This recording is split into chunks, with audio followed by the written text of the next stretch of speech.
located at 1311 East 3rd Street in Salem, owner Rick Stiegel. Does anybody have anything, Rick? What do you have to say about that? That's right, divided up by man. Pardon me? Like to put a couple houses on the lot. Okay.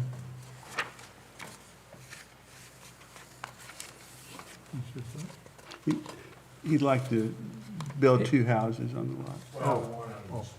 one on One each on lot. each lot, yeah. Right.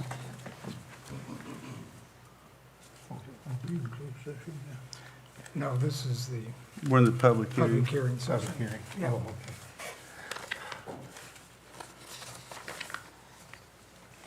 Does anybody have anything to say? Okay, no, not many folks out there, okay. The second request we have is for the subdivision of property located at 1305 East First Street in Salem, owned by Michael and Destiny Loveday. Michael, you got anything to say about that? So we're currently selling our residence there, we're wanting to keep the shop off of it. So our house is currently under contract, and we're wanting to keep the shop. The owner doesn't want the shop, and I really need the shop, so Okay. I don't know if you have any more questions, just let me know.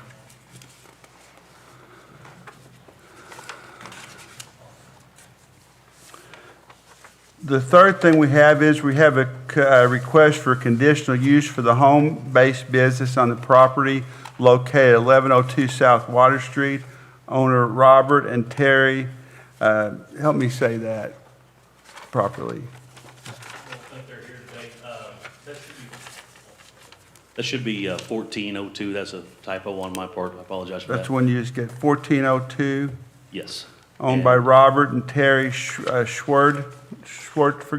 You're going to do it better than me. Okay, Schwartfurger. Okay. Close enough. Close enough.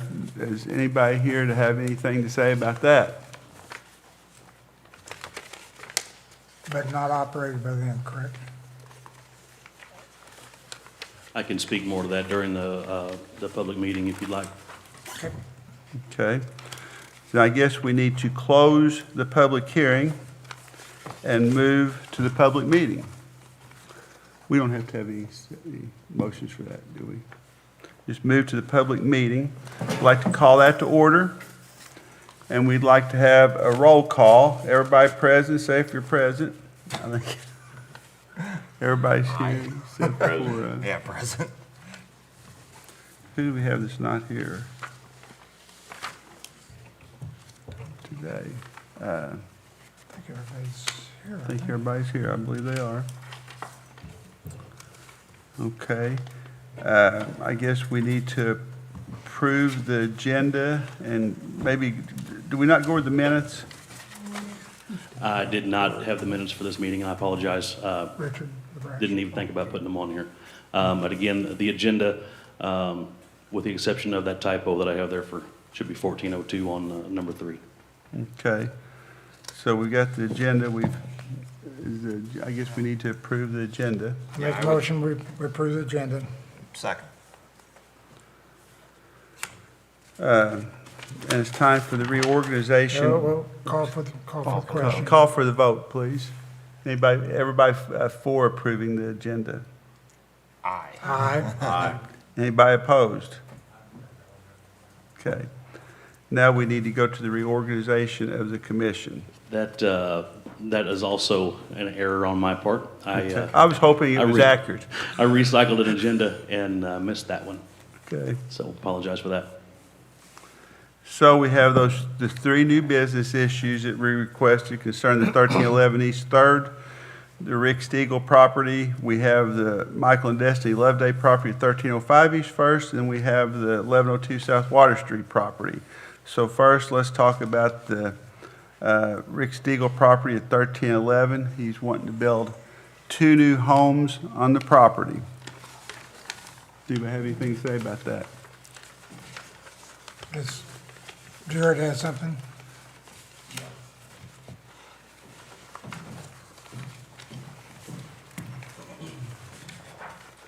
This is, I don't know if I'm on here or not.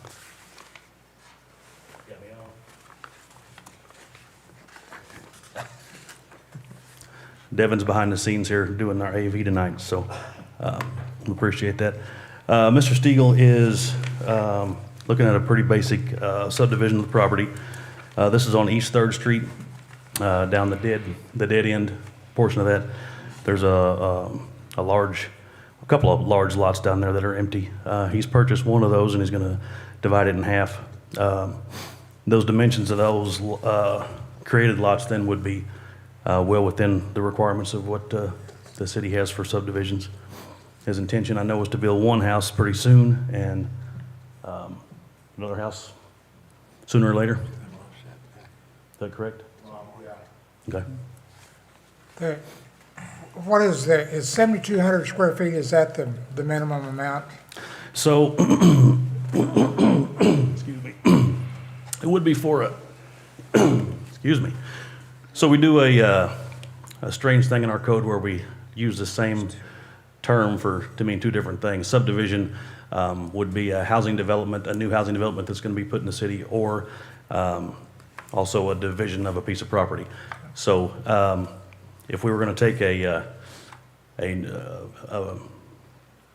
new housing development that was going to go in, 70 on a lot that was not platted prior to the Planning and Zoning Commission's when it came to be, then 7,200 square feet is the minimum on a lot. Now, if you got a lot that was platted prior to Planning and Zoning, there's some exceptions to lot size and some setback things and this and that, but But any current subdivision, be it a subdivision or it be a dividing of a larger lot, would require 7,200 square feet currently? yes and no. A lot that was platted prior to Planning and Zoning that was going to be then subdivided now could fit under those exceptions for the lot size. But we do have frontage, a minimum street frontage, and a minimum depth for both of those things. I think they're similar.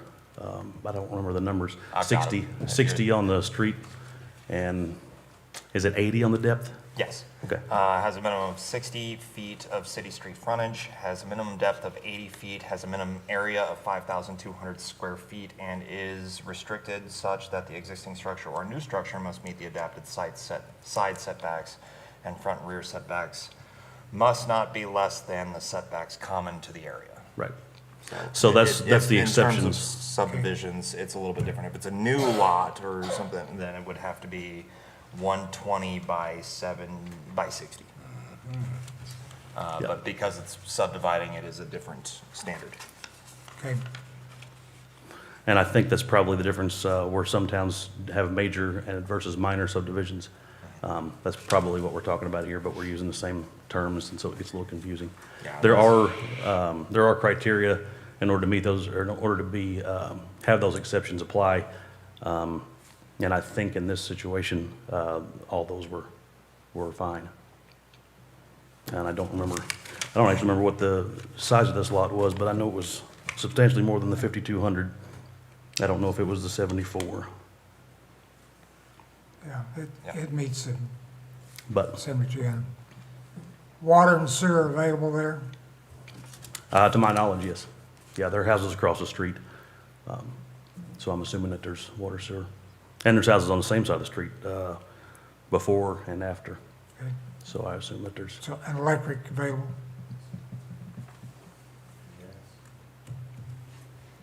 It looks like.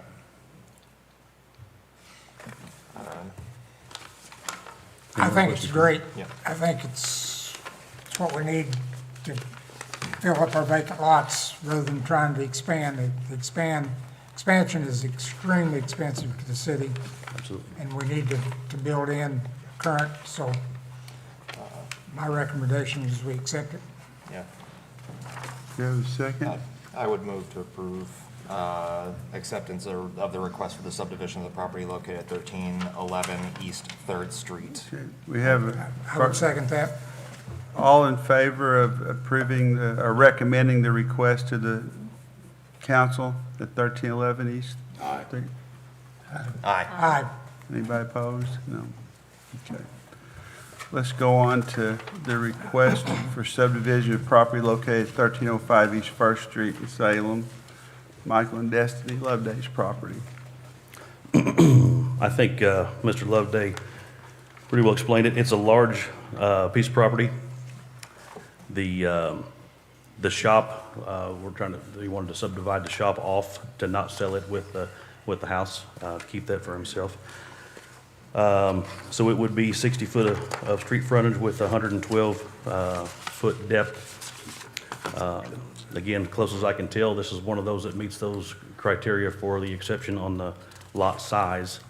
And I didn't do the math on that, but it would be pretty close to the 7,000, whatever, 7,400, 7,200. Yeah, but if he's subdividing it, it's 52, I believe. Well, depending on how you define, Okay. but yeah, Just, yeah. but it absolutely meets 5,200. It meets the street requirements, and I believe it would 60 by 112. Well, it'd be pretty close on the 7,200, but I believe it still meets that 5,200 exception. I don't have any problem subdividing. My question would be, what's the intended use of the garage or structure, non-residential structure, as long as it's not a commercial use? If it's commercial use, then I've got heartburn. You want to speak to that? It's all residential.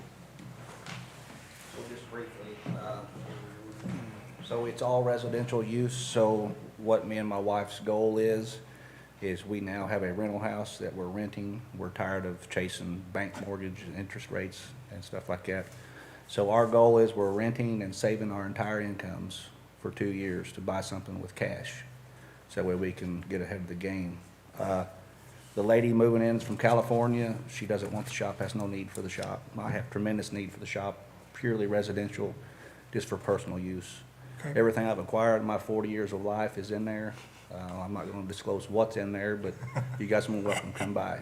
But it does give value to the neighbors.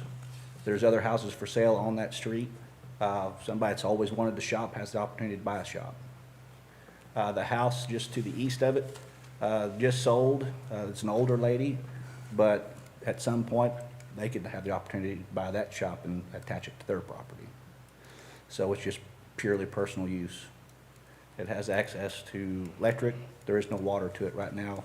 It does have access to water and natural gas if need be, so. Anything else? Perfect. Thank you, guys.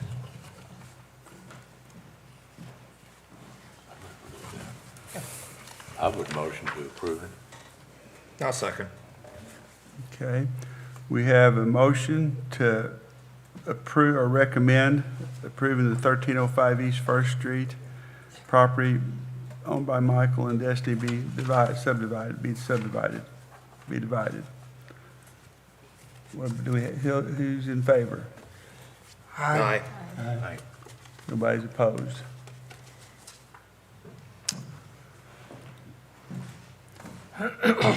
Now we have the request for the conditional use of home-based business located at 1402 South Water Street by Robert and Terry. Mr. Nivens, the applicant, Michael Nivens, he's not here tonight. I thought he was going to be here, but he works in law enforcement. He works in law enforcement, so I don't believe, I guess he was not able to make it tonight. But I can briefly kind of explain what he's got going on. He does some gunsmithing. It's been kind of a hobby, and he'd like to turn that into a kind of a home-based business by appointment only, Monday through Friday. His appointments would be between 5 o'clock and 8 o'clock in the evening. The ATF has pretty strict rules on what can and can't happen at those home-based businesses, but they won't even look at an application until it's been approved by planning and zoning in the city and the jurisdiction or the city where it's being looked at. So You know if he holds an FFL? I don't know. that. I wish he was here to answer that question, but and maybe say what that is so everybody knows. Federal firearms Including me.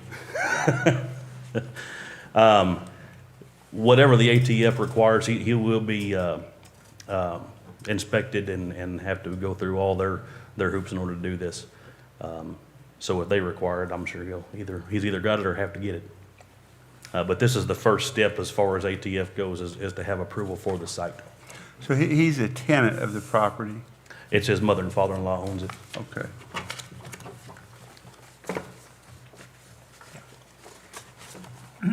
What are they gonna do about signage, or do they need any at all? I don't. If they're by appointment only, then I wouldn't think they'd need. He didn't mention any signage. I don't know that his plan was to put up any. Signage would require permits, unless it's a political 2x2 size sign. If that was a condition, set by you all, then if he wanted a sign, then we'd have to come back here to talk about that. But at this point, he hasn't mentioned any signage at all. Initially on the codes, there is a signage limit already. He's only allowed to have a 6 square foot sign that's non-electrical and non-lighted. That's the initial, like if we consider it a customary home occupation, which is something that he can do that doesn't, have any outward presence to the house, which I'm assuming, Yep. looking at this house, I don't think it's gonna turn into a machine shop. Like, Yeah, in a residential zone, even for, like you said, for home-based businesses, those are still limited to a pretty small sign. Anything bigger than a 2x2 yard sign for both political or yard sale sign does require a permit. So again, that would come back if you wanted to, if the condition was no signs. Another question. I noticed that he had both his neighbors sign off, but then it's blacked out like the FBI does. Is there a reason that we can't see it? Oh, that's, Good question. that's on your copy that's posted online, just to keep everybody's personal information that's not involved in the thing. If you want to see, I've got the original here. You want to take a peek at it? No, not really. Okay. As long as it's not. Since they're just neighbors and they're not involved, These are redacted. I think Tammy tries to keep everybody's stuff off the internet if we can do it. They redacted it. Any other questions for me? I'll move we accept it. I would second that. Okay, we have a motion to vote on that. So all in favor? Aye. Nobody's opposed? Passes. So we would recommend that to the council. Do we have a motion to adjourn? I so move to adjourn. We have a second. Second? We're adjourned.